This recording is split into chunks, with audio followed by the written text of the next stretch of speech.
Hello, friends, and welcome to the world of Angel 1111. Let's bring light to earth.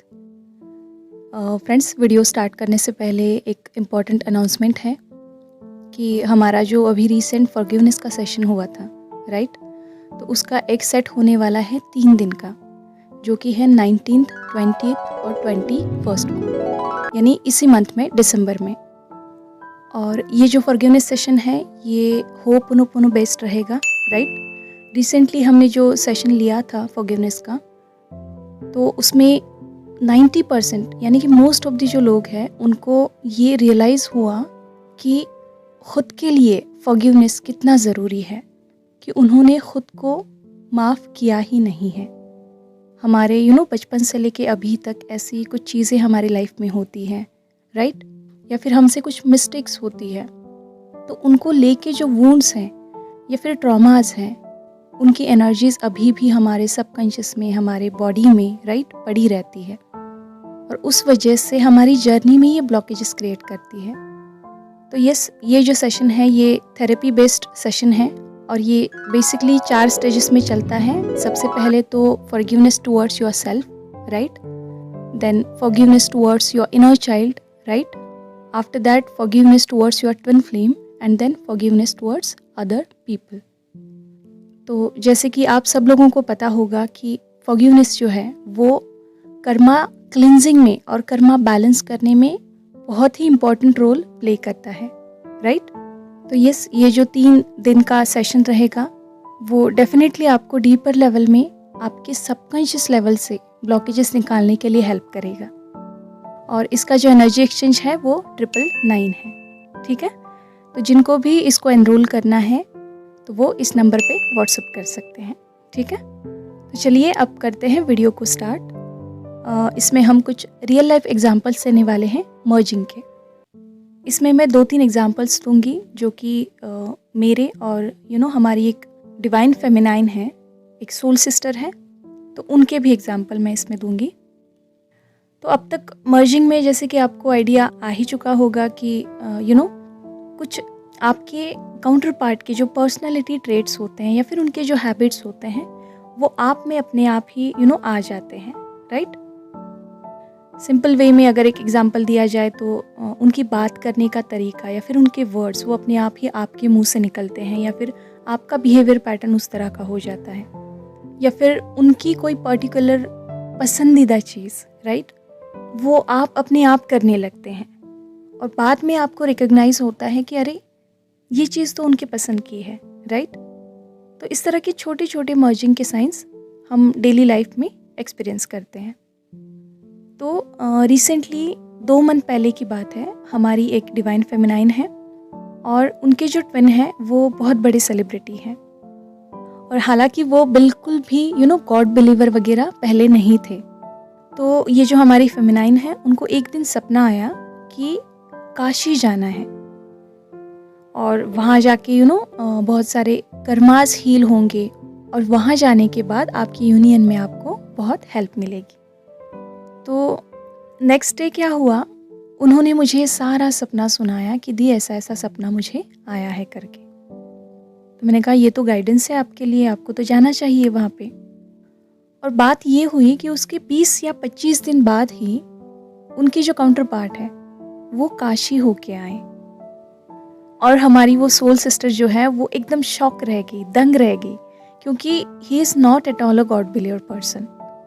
और उसके बाद उन्होंने वहाँ से आके जो इंटरव्यूज़ दिए उनमें उन्होंने जो अपना ओपिनियन रखा या फिर अपने जो एक्सपीरियंसेस बताए वो बहुत ही पॉजिटिव, और जिस तरह से एक गॉड बिलीवर बात करता है उस तरह से उन्होंने वो एक्सप्रेस किए। तो उसी टाइम पे मैंने उनको बताया कि ये मर्जिंग का बहुत बड़ा साइन आपको 3D में डिवाइन ने दिया है। तो यस, डेफिनेटली इस तरह के बहुत सारे साइंस और एक्सपीरियंस आप 3D में अनुभव कर सकते हैं। अब अगर मैं मेरा एग्जाम्पल दूं तो मैं कभी भी शिव भक्त नहीं थी, मैंने शिव जी की कभी आराधना नहीं की, और जो लोग मुझे पहले से जानते हैं उनको पता है कि I was very scientific and logical person, मैं बिल्कुल भी गॉड बिलीवर नहीं थी, राइट। तो पिछले कुछ 6-7 मंथ से ये सिलसिला स्टार्ट हो गया था कि I was being very very positive about Shiv ji, और एक कनेक्शन सा उनके साथ मुझे लगने लगा। और एक दिन ऐसा आया कि मैंने लिटरली फास्ट रखा। हालांकि इससे पहले लाइफ में मैंने कभी भी फास्ट नहीं किया था। और हमारे पास में ही शिव जी का एक मंदिर है जिसका नाम केदारेश्वर मंदिर है। जब से यहाँ रहने आई हूँ तब से मैं कभी भी वहाँ पे नहीं गई थी, तो उस दिन मैं जाके आई। और सबसे इम्पॉर्टेंट चीज़ ये थी कि उस दिन का मेरा जो भाव था, जो दिन भर में मैंने फास्ट किया, मैं वहाँ जाके आई, मैं वहाँ ध्यान में बैठी, राइट, जो कुछ भी अनुभव किया वो पूरे दिल से निकला था। यानी कि फॉर्मेलिटी वाली चीज़ उसमें ज़रा भी नहीं थी। उस दिन जो मैं कर रही थी, जो कुछ भी चीज़ें, यानी कि मंदिर जाना, वो वहाँ पे ध्यान करना या फिर कुछ भी, तो मैं खुद ही शॉक होए जा रही थी कि ये मैं इतना बिलीव के साथ कैसे कर पा रही हूँ, इतनी आस्था के साथ कैसे कर पा रही हूँ। तो बाद में मुझे ये रियलाइज़ हुआ कि ये मर्जिंग का साइन है। और एक एक्सपीरियंस अगर मैं मेरा बताऊँ तो मैंने लाइफ में कभी नहीं सोचा था कि मैं केदारनाथ जाऊँगी, राइट, कभी भी नहीं। But recently he last month हम सोल फैमिली के साथ केदारनाथ गए थे। वहाँ गए और वहाँ पे बहुत ही मिस्टिकल और बहुत मिराकुलस एक्सपीरियंसेस हमने अनुभव किए। और यस, ये जो विश थी ये मेरी नहीं थी, मेरी डीएम की थी। बट चूँकि मर्जिंग कंप्लीट हो चुका है तो ये मुझसे हो गई। तो इस तरह से कुछ चीज़ें होती हैं जो जो आपको 3D में एज अ साइंस दिखाई जाती है कि हाँ, आपका मर्जिंग हो चुका है। और कुछ हम डेली लाइफ के अगर एग्जांपल्स लें तो आपके अगर कुछ हॉबीज़ हैं, राइट, या फिर कुछ इंटरेस्ट है जो आप यहाँ कंप्लीट नहीं कर पा रहे हैं किसी न किसी वजह से, टाइम की कमी से या फिर और किसी रीज़न की वजह से, तो वहाँ पे उनके थ्रू वो चीज़ें होती हैं, आपके काउंटर पार्ट के थ्रू वो चीज़ें कंप्लीट की जाती है। फॉर एग्ज़ाम्पल, अगर आपको ट्रैकिंग पसंद है, घूमना पसंद है, राइट, या फिर आपको किसी तरह का म्यूज़िक का क्लास लगाना है बट आप ये सारी चीज़ें नहीं कर पा रहे हैं, राइट, तो मर्जिंग के बाद आपके जो काउंटर पार्ट है वो ये चीज़ें करने लगेंगे। यानी कि वो बाहर घूमने लगेंगे, ट्रैकिंग करने लगेंगे, राइट, किसी तरह का म्यूज़िक क्लास लगाएंगे, या फिर ये चीज़ें अगर उनको पसंद है और वो नहीं कर पा रहे हैं तो यहाँ पे आप वो चीज़ें करने लगेंगे। यानी कि यहाँ पे आप ट्रैकिंग पे जाएंगे, आप घूमने जाएंगे, राइट, या फिर अगर उनको कैंपिंग पसंद है तो वो आप करने लगेंगे।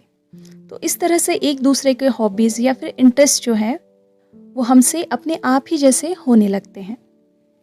और अगर इसका एक एग्जाम्पल दिया जाए तो अगर आपके काउंटर पार्ट को ख़ुद को एक्सप्रेस करने के लिए हमेशा प्रॉब्लम आता है, राइट, यानी कि वो अगर ख़ुद को एक्सप्रेस नहीं कर पाते और आप जो हैं वो ख़ुद को एक्सप्रेस करने में माहिर हैं, राइट, बट मर्जिंग के बाद क्या होता है कि कभी कभी आप ख़ुद को एक्सप्रेस नहीं कर पाते हैं। यानी कि उनकी ये जो बात है कि वो ख़ुद को अच्छी तरह से एक्सप्रेस नहीं कर पाते, राइट, तो आप इस चीज़ को एक्सपीरियंस करने लगते हैं, आपसे ये चीज़ होने लगती है। तो ये थोड़ा सा एक ड्रॉबैक इस चीज़ का है कि यस, आप भी कभी कभी ख़ुद को एक्सप्रेस करने में अनेबल हो जाते हैं और आपको फिर आप सोचने लगते हैं कि ऐसा क्यों हो रहा है, मैं तो ख़ुद को इतने अच्छे तरह से एक्सप्रेस कर पाती हूँ बट ये बीच में ही ऐसा अब क्या होने लगा है, राइट। तो that is just a sign of merging, okay. तो चिंता करने की बात नहीं है, थोड़े टाइम बाद वो फिर नॉर्मल हो जाता है, ओके। तो यस, ये कुछ 2-3 रियल लाइफ एग्जांपल्स थे मर्जिंग के। तो होपफुली आपको आइडिया आ जाएगा कि आपका मर्जिंग हुआ है कि नहीं, राइट। तो चलिए, आज के लिए इतना ही। खुद का ध्यान रखिए, खुद को सेफ रखिए। God bless you, all of you. Deep thanks to all holy masters. Thank you.